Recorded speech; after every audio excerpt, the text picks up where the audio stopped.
Bonjour à tous, bienvenue à ce nouveau webinaire consacré cette fois-ci à l'amitié. Je suis avec Ludivine Artus. Bonjour Ludivine. Bonjour. Je suis en compagnie de Mathilde Chabert, éditrice chez Magenta Éditions, et je suis moi-même Hermine Baudry, chargée de communication, donc toujours chez les éditions Magenta. Ce webinaire est organisé pour présenter la collection Sans tabou, dans lequel figure le livre écrit par Ludivine Artus avec mes amis, j'assure. Nous sommes ensemble pour 1 heure à peu près, jusqu'à 19h30, pour échanger avec Ludivine sur cette question, que vous soyez parents, professeurs, éducateurs. Voilà, on va essayer de répondre à toutes vos questions. Au cours de nos échanges, n'hésitez pas à réagir dans le chat, voilà, à donner vos réactions, vos questions. On prendra un temps, 20-15 minutes à la fin de nos échanges avec Ludivine pour y répondre à chacun. Ensuite, je vais donner la parole à Mathilde qui va vous présenter la collection Sans tabou. Et puis ensuite, nous commencerons avec Ludivine à rentrer dans le vif du sujet. À toi. Alors, la collection Sans tabou, donc c'est une collection de livres qui s'adresse aux ados de 10 à 15 ans. Les auteurs sont des experts, donc ça peut être principalement des psychologues, mais on a aussi des sophrologues ou des coachs qui répondent aux questions que se posent les ados sur des sujets qui les préoccupent, comme la confiance en soi, l'amour et la sexualité, le stress, les écrans, les émotions ou encore l'alimentation. Vous trouverez dans tous ces livres des jeux, des tests pour apprendre à se connaître, mais aussi des témoignages d'ados qui sont déjà passés par là et qui racontent leur expérience. Le dernier livre de la collection est paru en octobre, il s'appelle Je fais de mes émotions une force.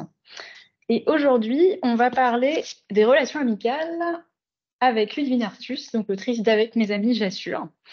Alors déjà, donc pourquoi on a voulu faire un livre sur le sujet de l'amitié? En fait, quand on a commencé à réfléchir sur la conception de cette collection et sur les thèmes qu'on allait aborder, on est allé rencontrer des collégiens de Sartrouville pour leur demander un petit peu quels étaient les thèmes qui les intéressaient le plus. Et l'amitié, c'est un des sujets qui est revenu chez de nombreux ados. Et on a notamment des ados qui nous posaient des questions sur un sujet plus précis, c'était comment on sait si on est dans une relation amicale toxique. Donc voilà, on va pouvoir en parler un peu ce soir. Mais en tout cas, le thème de l'amitié est vraiment revenu chez de nombreux ados comme une préoccupation majeure.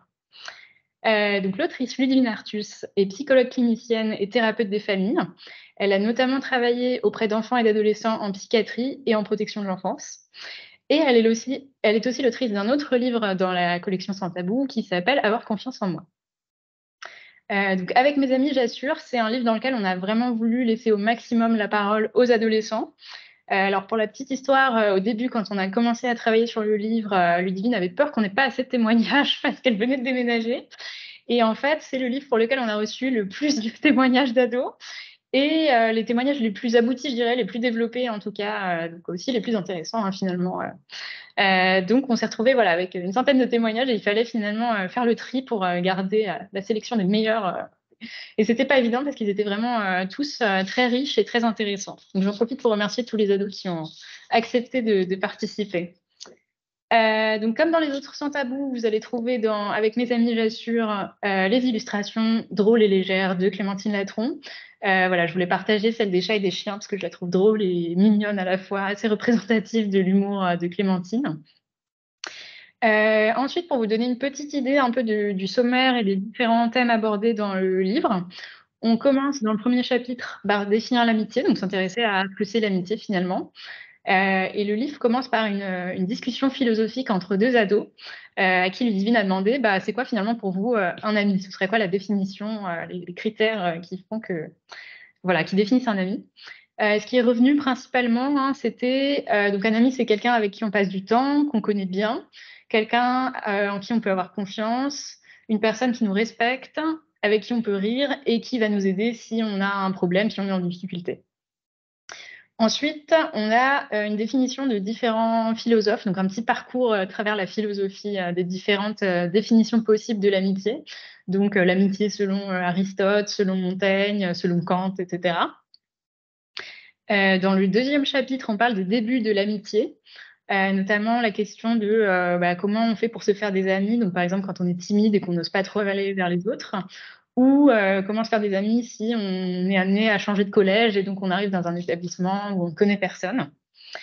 Et on parle aussi dans ce chapitre du cas des groupes d'amis, donc qui est un peu particulier, et surtout des trios qui peut être un cas un peu problématique, parce que ça peut vite se transformer en ce que j'appellerais un duo plus un, donc avec deux amis qui s'entendent très très bien, et puis le troisième qui se retrouve un peu à l'écart si les deux se mettent tout le temps ensemble pour un exposé, si les deux s'asseyent tout le temps côte à côte en classe, etc. On parle dans le troisième chapitre des épreuves que peut rencontrer l'amitié. C'est là qu'on va parler de l'amitié toxique, comme les ados le plébiscitaient. Donc on verra qu'il y a certains signaux à repérer qui peuvent permettre de détecter une relation toxique. On parle ensuite dans le quatrième chapitre des relations à distance, donc comment rester amis même si on habite loin. Et aussi des signes qui peuvent alerter pour repérer qu'un ami ne va pas bien et des choses qu'on peut faire pour essayer de lui venir en aide. Dans le chapitre suivant, on parle des relations entre les amis et la famille, donc un sujet qui va pas mal nous occuper ce soir, notamment entre les amis et les parents. Et enfin, dans le dernier chapitre, on parle des réseaux sociaux, l'amitié sur les réseaux sociaux, ce qui nous paraissait quand même un sujet important, parce que les ados n'ont pas forcément vraiment conscience de la différence entre un ami réel et un ami virtuel. Et donc, pour certains ados, ça devient une priorité d'avoir de plus en plus d'amis, de plus en plus de followers, de likes sur les réseaux sociaux. Parce que ça leur donne peut-être l'illusion d'être très populaire, très, très entouré, alors que on peut avoir 500 amis sur un réseau social et pourtant n'avoir aucun ami sur lequel on peut vraiment compter le jour où on a un souci, en fait. Dans le livre, vous trouvez aussi plein de ressources sur le thème de l'amitié. Donc, si l'ado souhaite aller plus loin, il peut consulter. On donne des références de romans, de mangas, de bandes dessinées. Ça peut être aussi des chansons, des vidéos ou encore des podcasts. Et on trouve aussi des tests pour savoir quel type d'amis on est, par exemple, ou est-ce qu'on est vraiment les meilleurs amis du monde, comme on le pense. Donc, Ludivine, vous avez demandé aussi aux ados, une question, c'était est-ce que tes parents connaissent tes amis, en fait? Et les réponses étaient assez nuancées. En général, c'était plutôt oui, les parents ont déjà rencontré les amis, mais ce qui revenait chez la plupart des ados, c'était qu'ils n'avaient pas pour autant envie que les parents s'immiscent vraiment dans leur relation amicale. Donc, c'est pas facile en tant qu'adulte, finalement, de trouver un peu la bonne distance entre être concerné, intéressé par les relations amicales de ses enfants, sans pour autant se montrer intrusif ou dans le contrôle ou peut-être trop investi dans les relations amicales, en tout cas. Donc, c'est tout un équilibre à trouver. Et Ludivine va vous donner des conseils ce soir à ce propos. Donc d'abord, pour commencer, il faut savoir qu'il existe un lien entre les relations qu'on a eues avec ses parents ou ses figures parentales, donc les personnes qui nous ont élevés, et ses propres relations amicales. Donc Ludivine, est-ce que vous pourriez nous en dire un peu plus à ce sujet? Oui, alors c'est ce qu'on appelle les styles d'attachement en psychologie. Donc moi, j'ai trouvé ça intéressant d'utiliser cette théorie-là des styles d'attachement, de comment on s'attache à ses figures parentales ou aux adultes qui nous ont élevés, parce que c'est pas tous les parents, pas pour tous les enfants, qui créent un sentiment de sécurité ou d'insécurité dans les relations. Voilà, on va dire, je fais grossièrement les choses entre le côté sécure et insécure. Et moi, je crois qu'après, ça joue aussi dans les autres relations qu'on va créer d'affection, puisque les liens d'amitié, c'est des liens du cœur aussi, où on s'attache, qui nous affectent dans le bon, dans le mauvais sens. Donc, c'est ces liens-là qui sont faits. Donc, dans le livre, je présente les types d'attachement. Je trouvais ça important pour les ados de pouvoir connaître ces styles d'attachement aussi, que ce soit pour soi ou pour se mettre à la place des autres. Forcément, en arrière-plan, je pensais aussi aux situations de harcèlement scolaire. Je crois qu'il y a beaucoup d'ados qui se retrouvent dans ces situations qui peuvent, je ne dis pas tous 100%, mais pour beaucoup, qui peuvent avoir vécu dans leur famille déjà des situations de violence. Et donc, ça aide, je crois, à mieux comprendre les ados qui présentent des comportements que les autres vont trouver inadaptés. Et du coup, ça pourrait limiter aussi de comment on va se mettre en groupe contre un. Je crois aussi qu'il y a les attachements sécures qui peuvent vraiment aider les attachements insécures. Donc, c'était fait pour ça, ce chapitre. Donc, il y a d'un côté la théorie et d'un autre, il y a un quiz où les ados vont pouvoir savoir comment eux, ils se comportent en amitié. Avec tout un tas de questions. Je vous donne trois exemples. Je m'inquiète beaucoup dans les relations d'amitié. Faux, un peu vrai, vrai.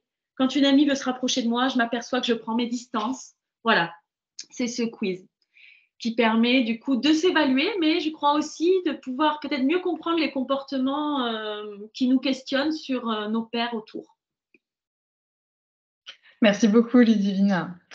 J'en profite donc pour souhaiter la bienvenue à tous ceux qui nous ont rejoints entre-temps. Donc pour rappel, n'hésitez pas à poser vos questions dans le chat. On prendra le temps d'y répondre à la fin de nos échanges. Et j'enchaîne. Donc moi, Ludivine, je voulais vous demander, parce que donc l'amitié, ça occupe évidemment une part importante dans la vie des ados au collège. Ils passent énormément de temps avec leurs amis, peut-être plus que les adultes. Est-ce que les relations, qu'est-ce que les relations amicales leur apportent au niveau de leur développement, de leur bien-être?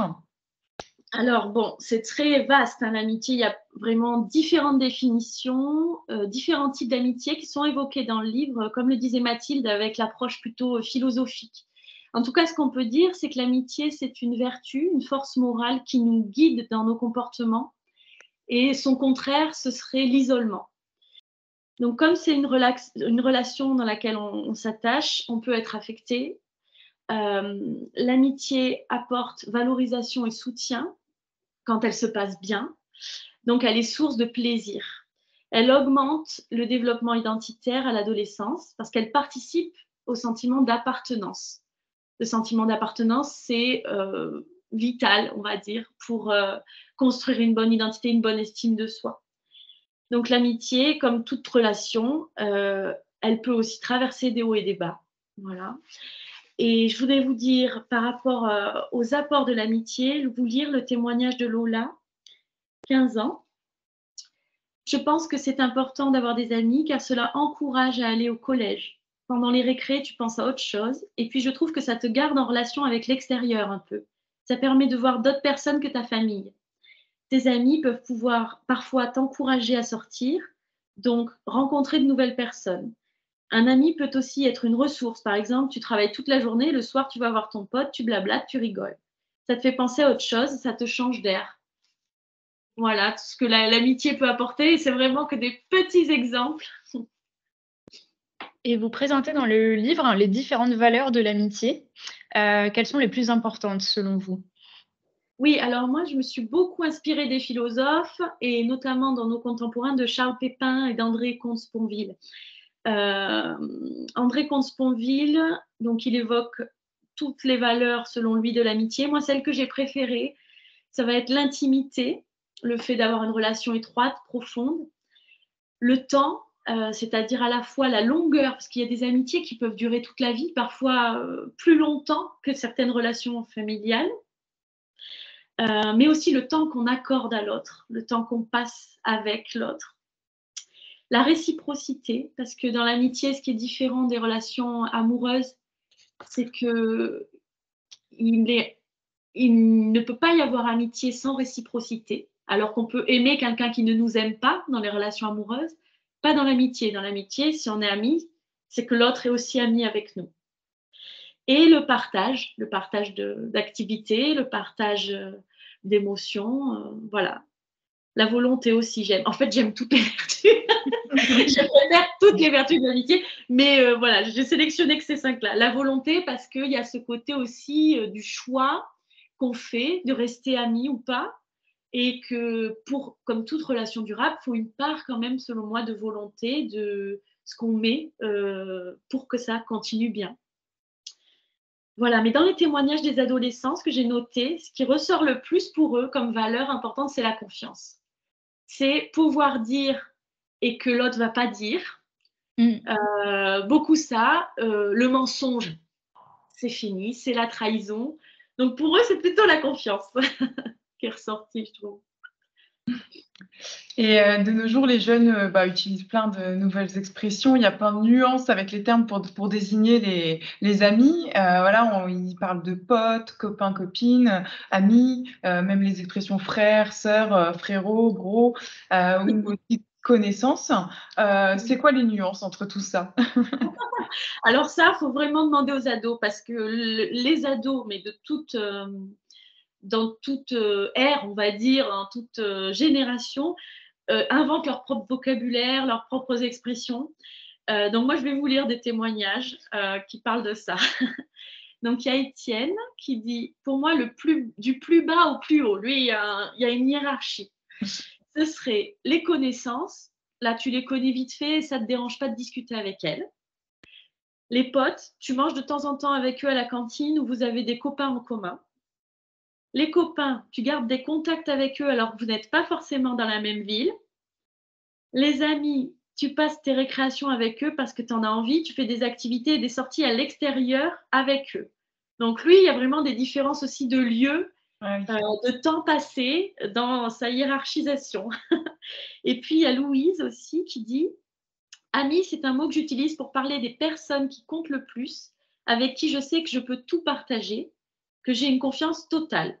Potes, copains, frérots, c'est plus des amis 8h, 17h. Des amis de collège que je vois pas forcément en dehors, avec lesquels je partage moins de choses, avec qui je me sens moins à l'aise pour m'ouvrir. Frérot, c'est surtout avec les garçons que je l'utilise. » C'est intéressant, je trouve, cette histoire d'horaire, de lieu. Oui. Il y a tellement de rythme aussi dans leur vie que fait comme ça, en fonction du lieu, des horaires. Ça joue, je crois, sur leur définition de l'amitié, dans quelle case on met les copains. Ouais, on voit que tout est bien organisé. Ils sont, mine de rien, assez matures, assez réfléchis dans leurs interactions. Ouais. Le livre donne aussi des conseils pour se faire des amis et surtout pour être un bon ami ou une bonne amie. Mais qu'est-ce que ça veut dire finalement être un bon ami et quels conseils on peut donner aux jeunes pour entretenir de bonnes relations avec leurs amis? Alors, pour cette définition du bon ami, il y a 2 phrases qui sont dans le livre qui me touchent beaucoup, que je trouve très justes, alors je n'ai pas envie de rajouter quoi que ce soit. Alors, il y a Aristote qui dit « Un bon ami est un ami qui nous élève ». J'aime beaucoup cette phrase parce qu'effectivement, je crois qu'il faut se sentir grandir, que l'amitié nous fait grandir. Et puis, il y a un petit paragraphe de Virginie Despentes qui parlait dans l'émission La Grande Librairie, qui dit « Un ami, c'est quelqu'un à qui on peut se révéler et le regard qu'il porte en retour sur nous ou l'absence de jugement nous permettra d'avancer, de déployer autre chose. C'est aussi le pur plaisir d'être avec quelqu'un. » C'est très beau. Ça parle voilà, à la fois de grandir, d'avancer, de non-jugement, de se déployer, donc d'évoluer aussi, de changer. Et puis, juste du plaisir, qui est aussi, je crois, quelque chose de très important dans l'amitié. Et vous me demandiez aussi des conseils pour entretenir les bonnes relations. Alors, je crois, voilà, vous avez sorti le schéma, page 44. C'est ça, les conseils. Je cherche en même temps ce que j'avais écrit, mais en gros, voilà, différents moyens d'entrer en contact avec les autres. Ce qui ressort aussi beaucoup quand j'ai demandé aux ados quel conseil tu donnerais, toi, à un autre ado, rester soi-même. Alors ça, c'est, je trouve, très vrai et en même temps très paradoxal parce que quand on cherche vraiment à se faire un ami parce qu'on est timide, que c'est dur, et qu'on se dit il faut rester soi-même, du coup on se met à penser et on est tout sauf spontané. Ça, j'y reviendrai sur une autre question. Bon, donc c'est des conseils. Là-dedans, je crois qu'il y a plein de choses, mais on ne prend pas tout, mais il y en a quelques-uns. Et puis, il y a les témoignages qui aident beaucoup, parce qu'ils se conseillent très bien les uns les autres, les ados, pour tout ça.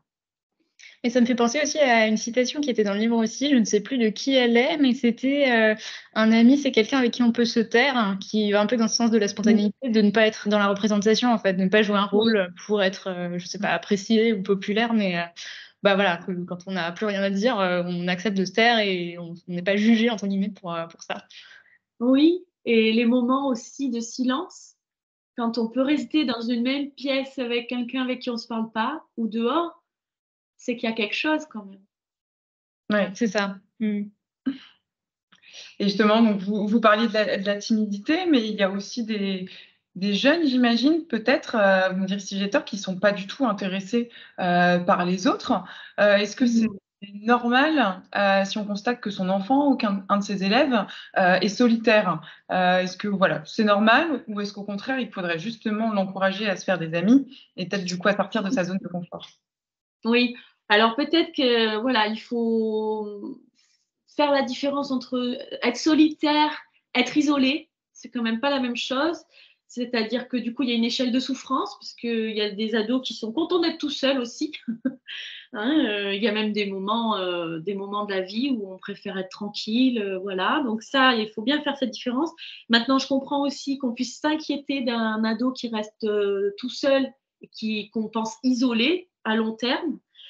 Euh, voilà, après, je crois qu'on ne peut pas être ami avec tout le monde, qu'il y a certains avec qui on va avoir des atomes crochus, mais parfois on ne trouve pas d'atomes crochus avec les autres.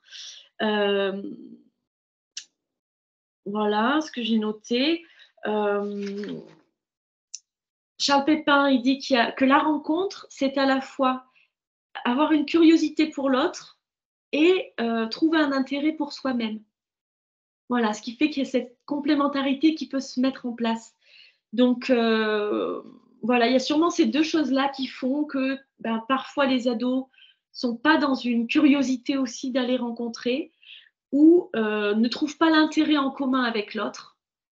Voilà, je trouve qu'il faut s'en inquiéter quand on voit que c'est trop long, que c'est trop, que ça dure trop et que l'ado nous montre une souffrance, mais qu'à la fois, il faut prendre ça avec parcimonie parce que il y a certains ados qui préfèrent être seuls que mal accompagnés, comme on dit.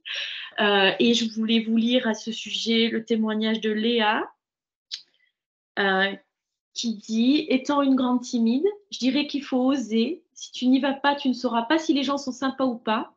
Même si c'est très compliqué, il faut oser. Après, tu seras content d'être sorti de ta zone de confort et de peut-être t'être trouvé des amis.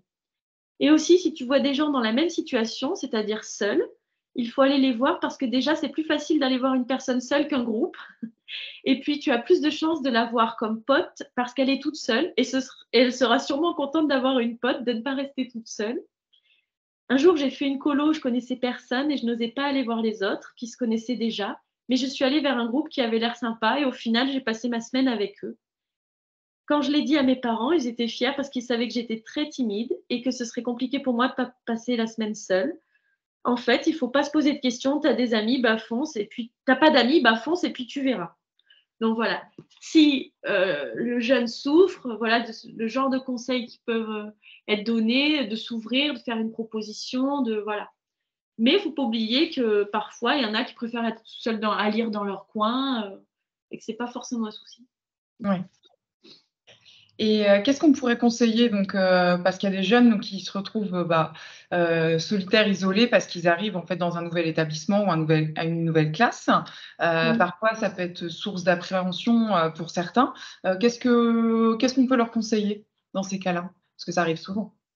Oui, oui, oui. Alors, je trouve que c'est toujours normal d'être inquiet quand on change comme ça du tout au tout, quand on va plus connaître personne, qu'on découvre un nouvel endroit. Il y a du risque toujours dans le changement. D'un autre côté, je me dis que c'est une nouvelle page aussi qui s'ouvre. Il y a tout à découvrir. On peut montrer ce qu'on veut de soi quand on ne nous connaît pas aussi. On dit des choses comme ça, on peut dire. Mais en même temps, on ne peut pas enlever l'inquiétude de la nouveauté. Hein. Oui, c'est sûr. Ça s'enlève pas par magie. C'est un nouveau défi. Il va falloir l'expérimenter. Et on dit souvent qu'on ne choisit pas sa famille, mais que ses amis sont la famille qu'on choisit. Donc d'après votre expérience, est-ce que les jeunes choisissent sciemment leurs amis? Est-ce qu'il y a des critères selon lesquels on choisit ses amis, si c'est le cas? Alors, c'est la question numéro combien, Mathilde? Parce que je cherche mes notes. Ah oui, c'est bon, Numéro. pardon. Moi, j'ai quand même quelques notes. Alors, moi, d'après les réponses que j'ai eues des jeunes, beaucoup disent aller vers ceux qui leur ressemblent. Ils disent, moi, quand on est amis, c'est qu'on se ressemble, qu'on a les mêmes idées, les mêmes intérêts, tout ça. Sur les centres d'intérêt. Mais je crois qu'ils oublient que la rencontre, sur le moment de la rencontre, on ne sait pas d'avance si l'autre, il a les mêmes intérêts que nous, hormis quand on se rencontre autour d'un centre d'intérêt, comme le sport ou le loisir. Enfin, voilà. Donc, il y a aussi, je trouve, dans la rencontre, une part de mystère qu'on ne choisit pas, d'évidence qui peut se créer. De se sentir bien tout de suite avec quelqu'un, alors même qu'on se connaît pas. Là, je crois que ça existe aussi dans l'amitié quand même. Voilà, un peu comme en amour, tout s'explique pas forcément, et donc on choisit pas tout, je crois pas. Et on voulait aussi vous demander, au sein des groupes d'amis, on constate souvent qu'il y a des rivalités qui existent. Vous abordez notamment, dans le livre et on en a parlé, les trios. Le fait, voilà, Ouais. quand on est 3, bah, voilà, on a tendance, à se mettre à 2 contre 1 souvent. Enfin, ça peut arriver en tout cas. Est-ce que, voilà, les rivalités, bah, pour, soit sur, des choses scolaires, de thèmes, mais même rivalité en amitié pour, un des amis du groupe, c'est un comportement sain d'après vous?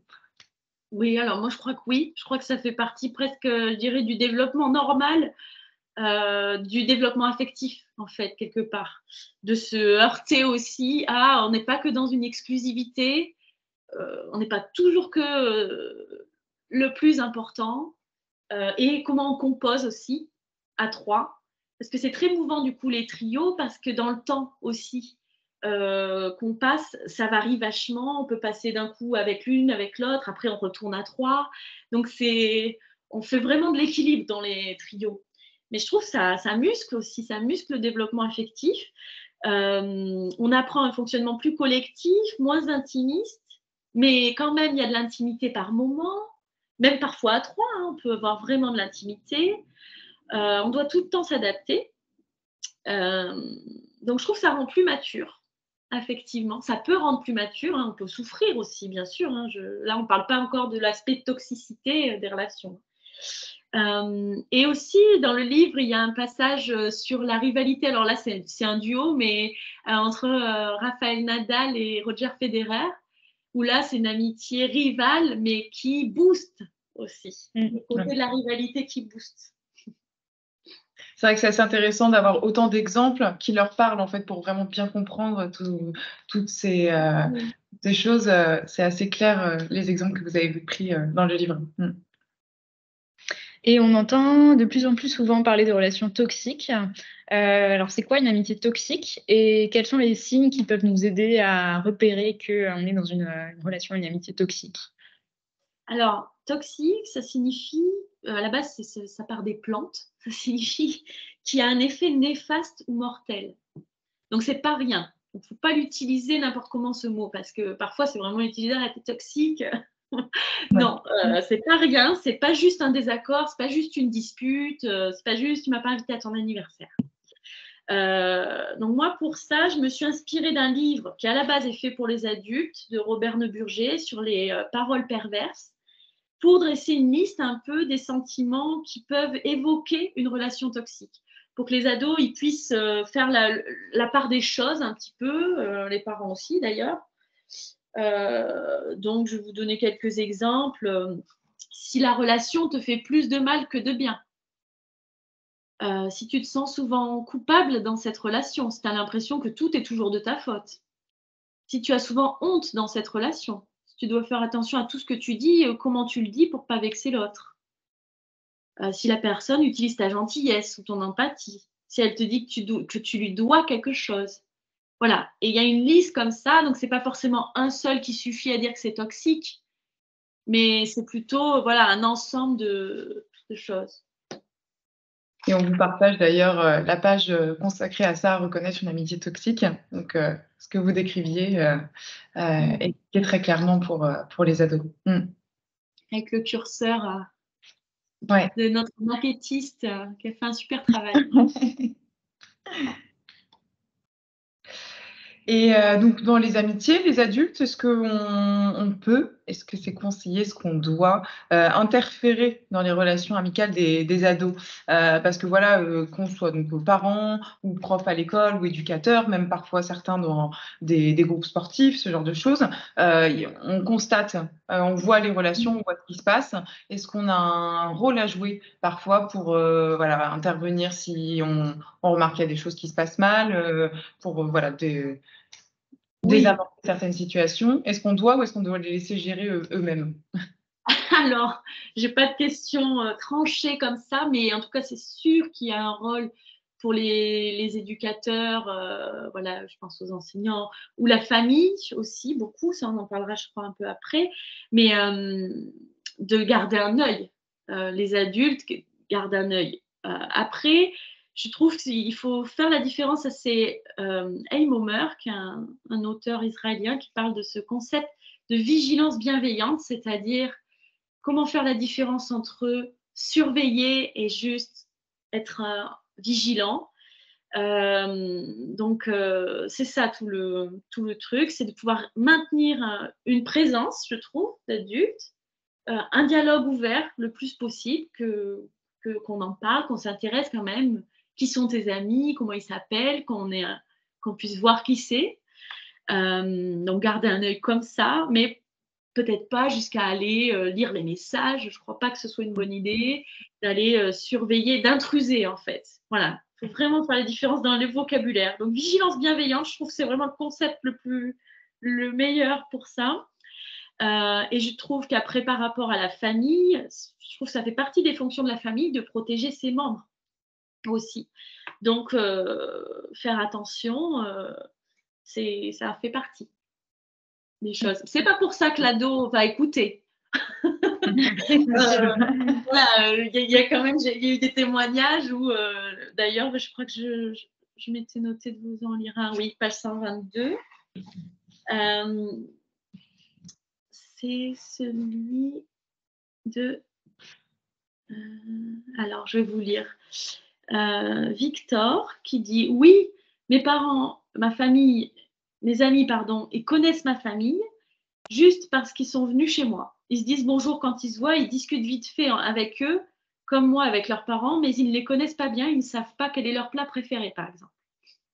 C'est important qu'ils sachent avec quel type de personne je traîne, mais d'un autre côté, c'est ma vie et je suis avec qui je veux être. Voilà, ça tout est dit là-dedans. C'est très clair. Et puis Nicolas qui dit mes parents posent des questions sur mes amis, mais moi je bloque un peu les informations. J'aime pas trop inviter des amis chez moi, et puis ça me mettrait mal à l'aise si mes parents posaient des questions à mes amis. J'ai pas envie que mes parents fassent ça. Il n'y a pas trop d'interaction entre mes parents et mes amis. Peut-être que je devrais en avoir un peu plus. Il se pose la question quand même de ça. Et après, il y a d'autres témoignages des frères et sœurs aussi. Quand l'aîné vient dire au petit c'est quoi ces fréquentations là, qu'est-ce que tu fabriques, voilà, c'est hyper intéressant. Justement, c'est la question que j'allais vous poser. Qu'est-ce qu'on fait si on constate que nos enfants ont des mauvaises fréquentations, ou en tout cas qu'on a l'impression qu'ils ont des mauvaises fréquentations? Parce que voilà, si on dit je voudrais que tu arrêtes de fréquenter un tel, bon, l'adolescence, c'est un peu l'âge où on a envie de contourner les interdits, justement. Donc, c'est peut-être pas le meilleur discours à avoir pour justement essayer de faire passer le message. Il y a je crois que c'est partir peut-être de la souffrance. Est-ce que notre ado il souffre dans cette relation ou pas? Et donc ça ouvre un dialogue, je crois. Voilà, alors rassure-moi, peut-être quelque chose comme ça. Moi je suis inquiète ou inquiet pour telle et telle raison. Comment toi tu te sens dans cette relation? Est-ce qu'il y a des choses qui doivent me rassurer? Est-ce que c'est bien que je garde encore un œil? De toute façon, je garderai toujours un œil sur toi, qu'on soit bien d'accord. Voilà, mais ouvrir le dialogue à ça et peut-être signifier que l'absence de dialogue fait l'inverse de rassurer. Donc, que ça pousse encore à garder un œil. Voilà, je pense à quelque chose comme ça.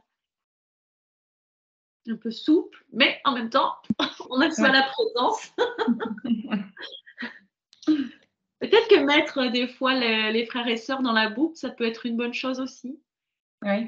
Plus simple, si le grand frère il est inquiet aussi, de dire ah, tu sais, il est inquiet aussi. Si tu n'as pas envie d'en parler avec nous, tu peux en parler avec lui. Ça peut être plus simple pour certains. Oui, effectivement, c'est une bonne alternative. Oui. Et justement, en fait, ça en découle un peu de ça, mais voilà, nous, un peu la dernière question en guise de conclusion, c'est au niveau des ruptures amicales, puisque ça, pareil, on en parle de plus en plus. Ça peut faire aussi mal qu'une rupture amoureuse, et ça arrive très souvent, voilà, que des amis se séparent suite à une dispute ou une séparation. Euh, Quand ça arrive, comment est-ce qu'on peut faire quelque chose pour soutenir l'enfant, l'ado dont on est proche et qui vit ça? Oui, alors bon, bien sûr, la présence, l'écoute, dans tous les chagrins, c'est quand même la base. Mais donc, oui, c'est bien de rappeler que l'amitié, comme toute relation, évolue, les règles peuvent changer, on change soi-même. Donc il y a l'histoire des chemins qui se séparent, ça peut être, façon de métaphoriser ça. La douleur, en tout cas dans la rupture amicale, elle peut vraiment être comparable à la rupture amoureuse. Ça peut vraiment faire très mal. Donc, il ne faut pas banaliser le chagrin, la douleur, je crois. Euh, Peut-être rappeler que ça fait partie de la vie quand même aussi. Et qu'il est sain aussi, je trouve, pour avancer sur le chemin du deuil de la relation, d'avoir bien fait le chemin de remise en question aussi. De qu'est-ce que j'ai pu faire, qu'est-ce que l'autre a fait qui ne m'allait plus, qu'est-ce que moi j'ai fait qui pouvait plus lui aller. Ça peut aider, voilà, à prendre ses responsabilités aussi dans cette rupture, tout en nommant aussi ce qu'on n'a plus pu supporter, ses propres limites. Ça peut vraiment aider, voilà, à avancer. Moi, je pense que ça peut être vraiment un deuil parfois, la rupture amicale aussi, un deuil d'une relation qui n'existera plus. Voilà. Merci beaucoup, Ludivine. Voilà, il nous reste 20 minutes à peu près. Donc, si vous avez des questions, n'hésitez pas à nous les écrire dans le chat. Ludivine pourra y répondre. Et ce que vous dites justement voilà, sur la souffrance, que ce soit comme un deuil d'une relation, ça m'a fait penser aussi à une autre question. C'est ce que plus personnel, vous, par rapport à votre métier, aux rencontres que vous faites avec des jeunes, est-ce qu'il y a des consultations parfois où le cœur du problème, c'est les amitiés? C'est assez courant, ça arrive?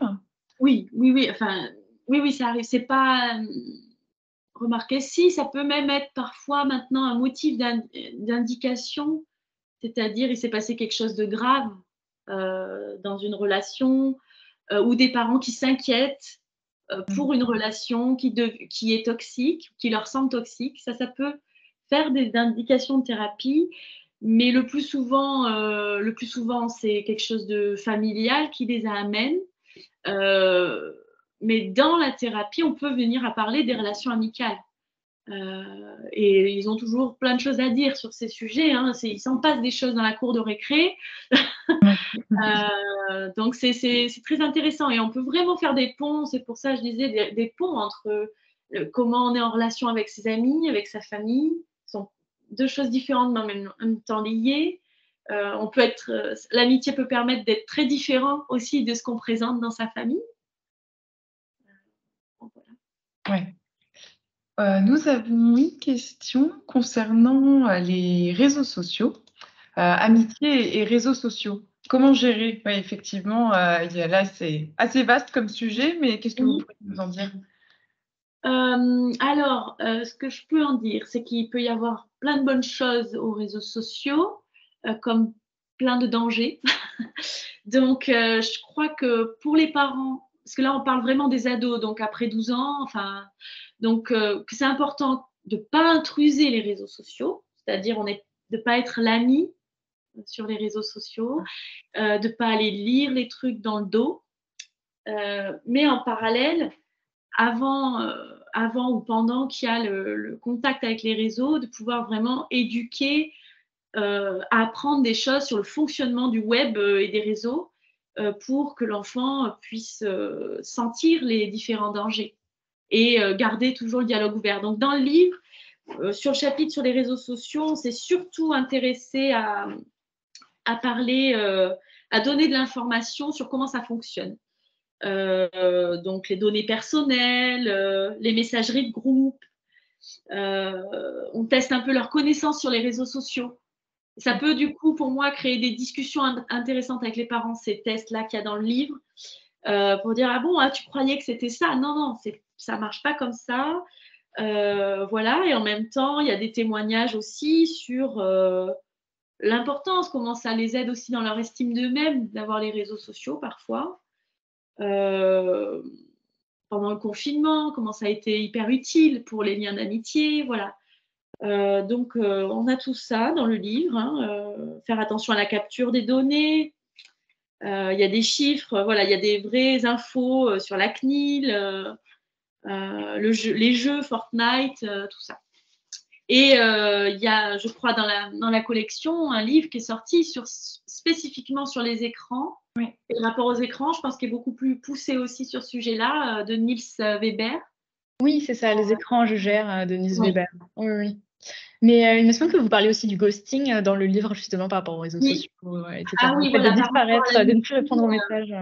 Tout à fait. J'ai écrit tout un passage sur le ghosting, la violence du ghosting.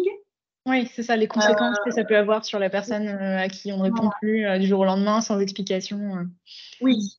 Et en même temps que, bien sûr, qu'il y a des situations tellement violentes qu'on doit bloquer.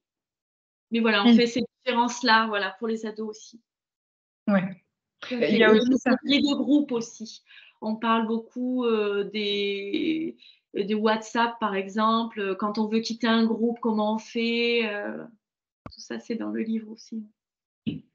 Ça me fait penser aussi dans le livre, on aborde la question très rapidement, mais vous parlez des ados qui, à l'inverse, bon, c'est plus aux États-Unis, mais peut-être que ça a tendance à venir en France, des ados qui, eux, à l'inverse, sont vraiment pas du tout connectés et décident de, voilà, limite, c'est presque cool de ne pas être sur les réseaux sociaux et de vivre dans la vraie vie. Il y a un mouvement comme ça qui commence à naître où il n'y a pas forcément une forme de rejet, mais en fait de retour à la vraie vie et de perdre moins de temps avec tous les réseaux. Le log of movement, oui. Oui, on sent que là, pour qu'il y ait ce démarrage de mouvement chez les ados, c'est qu'il y a eu des choses graves, hein, je pense, des dangers qu'ils ont ressentis pour créer un mouvement pareil. Ça a pris beaucoup d'ampleur. Ouais, c'est même globalisé au fait de se déconnecter, en fait, globalement, je crois.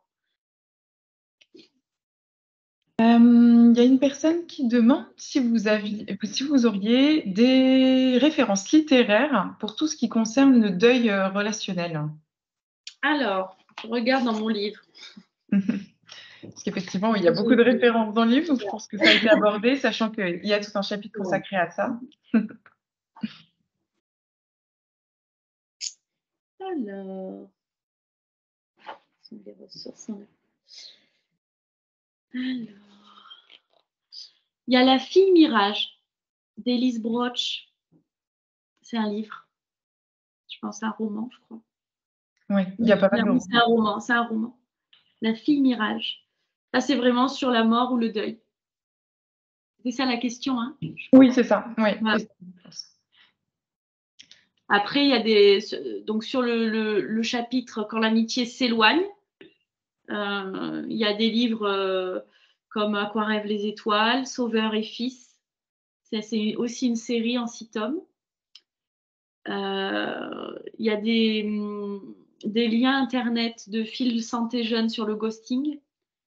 Et il y a le numéro vert SOS Amitié pour ce chapitre-là. Oui, voilà. Donc, dans le livre, vous retrouverez pas mal d'informations. Donc, à chaque fin de chapitre, il y a des références. Donc, voilà, pour aborder le sujet via des romans, même des vidéos, des films. Et puis, bien sûr, si vous cherchez, pour répondre aussi un peu à la question, avoir des références littéraires, le mieux, c'est d'aller interroger votre bibliothécaire, votre libraire. Nous, chez Magenta, on ne fait pas, en tout cas pas encore, de titres sur le sujet vraiment très précisément. Mais il existe plein de choses pour aborder ces thèmes-là. Et vous serez bien conseillé par les libraires et les bibliothécaires. Voilà. Il y a je repense pour la question aussi, il y a un livre sur le deuil vraiment où un ami meurt, Nos étoiles contraires.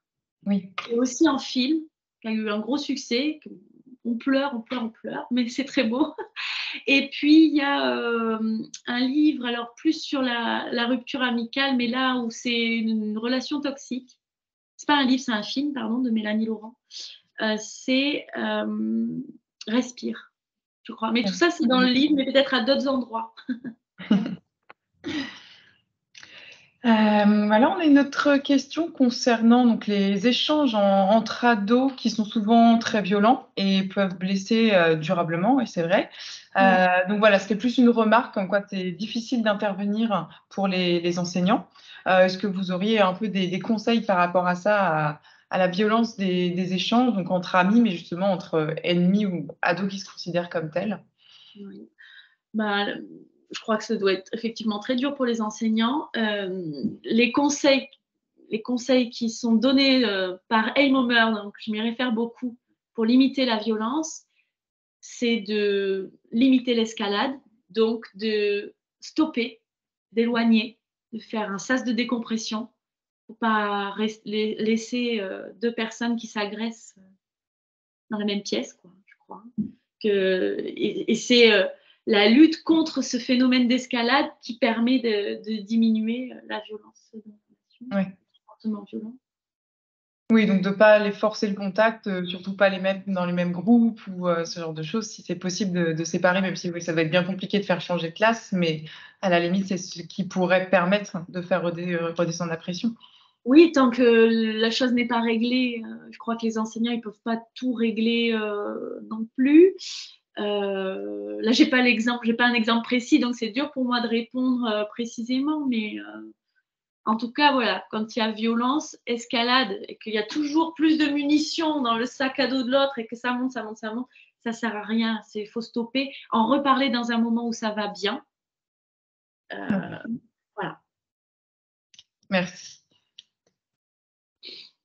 Et bah, voilà, je crois qu'on a fait le tour des questions. N'hésitez pas si vous en avez encore, sinon on va clôturer cette rencontre. Ah si, il y a une dernière question. Si vous avez des conseils concernant le harcèlement scolaire, c'est vrai qu'on ne l'aborde pas vraiment dans le livre, mais est-ce que vous auriez quelque chose à nous dire là-dessus? Des conseils, de ressources, oui. Alors, il y a Mhm. plein de choses, hein, maintenant qui se font pour le harcèlement scolaire. En tout cas, dans les livres, il y a ceux d'Emmanuel Piquet. Je les ai pas tous lus, loin de là, mais il y en a qui sont dédiés aux enseignants, aux parents, sur comment aider les enfants et comment travailler aussi avec les personnes harceleurs. Je crois qu'il y a un livre aussi pour les équipes, Mathilde, aux Oui, oui, US. oui, c'est ça. Les livres en général, hein, de Ouais. Jean-Pierre Bellon et de Marie Cartier sur le harcèlement scolaire, effectivement, à destination des équipes Voilà, qui travaillent dans les établissements scolaires. Oui, le c'est ça. titre, je crois que c'est lutter contre le harcèlement scolaire en équipe. Je C'est sais Se former en équipe contre le harcèlement scolaire de Jean-Pierre Belon et Marc Cartier. Ça, on peut bien vous en parler aussi, Mathilde et moi, puisque donc voilà, Magenta, pour certains ne le savent peut-être pas, mais c'est aussi la même équipe qui s'occupe des éditions SF Sciences Humaines, qui sont spécialisées donc à la fois dans des livres de psychologie, mais aussi des livres de pédagogie. Donc peut-être que s'il y a des pas. enseignants parmi vous ou des libraires ou des bibliothécaires, voilà, ils connaissent ESF Sciences Humaines. Et donc on a toute une série de livres. On a 4 ou 5 titres consacrés au harcèlement scolaire. Donc voilà, si vous avez des questions, des interrogations, il y a des livres destinés aux enseignants, c'est les livres de Jean-Pierre Belon et Marie Cartier. Et on a aussi un titre là qui s'adresse aux parents et qui s'appelle J'aide mon enfant à dire stop au harcèlement scolaire de Marie-Josée Gava et Sophie de Tarlet. Et donc là qui vraiment prend l'angle des parents sur comment accompagner ses enfants sur ces sujets-là. Donc voilà, ça peut être un bon complément aussi à lire donc là pour vous en tant qu'adulte pour savoir comment réagir et comment aider les jeunes qui se retrouvent face à cette situation. Et puis tout simplement aussi comment les prévenir et empêcher l'escalade dont on parlait aussi justement tout à l'heure, la violence entre élèves. Et pour les ados, on parlait du harcèlement dans le livre sur la confiance. Il y avait des Oui, témoignages même d'ados qui avaient été oui, harcelés pendant oui, plusieurs oui, années. c'est vrai, il y a un chapitre sur ça dans le livre sur la confiance en soi aussi, avec des ressources aussi. Ouais. Eh bien, merci à tous. Merci d'avoir suivi ce webinaire et puis surtout, bah, merci Ludivine d'avoir répondu présente et d'avoir voilà, présenté votre livre, un peu plus le contenu et donné de bons conseils qui, j'espère, seront utiles à tous. Donc, je vais Merci. vous rappeler les références du livre. Hop, je vais vous repartager ça. Donc voilà, donc c'est le livre donc aider non pas du tout, ça c'est le nom de la conférence, mais le livre c'est donc Avec mes amis j'assure de Ludivine Artus qui était avec nous ce soir. Vous pouvez le retrouver donc en librairie chez n'importe quel libraire, dans votre bibliothèque et aussi donc chez les libraires en ligne. N'hésitez pas, donc ce webinaire a été organisé en fait dans une série de rencontres qu'on organise depuis quelques mois déjà, où chaque mois on rencontre l'un des auteurs de la collection. Donc vous pouvez vous rendre sur notre page YouTube Magenta Édition. Vous retrouvez donc les replays des précédents webinaires. Celui-ci sera bientôt mis en ligne aussi. Donc voilà, n'hésitez pas à le partager, à en parler autour de vous. Et puis voilà, et surtout à nous suivre sur Instagram et Facebook pour suivre nos actualités. Et bien voilà. Merci Mathilde. Merci à vous, c'était un plaisir. Merci à tous ceux qui étaient présents en ligne que je ne vois pas. Mais... Bonne soirée à tous. Bonne soirée. Au revoir. Au revoir.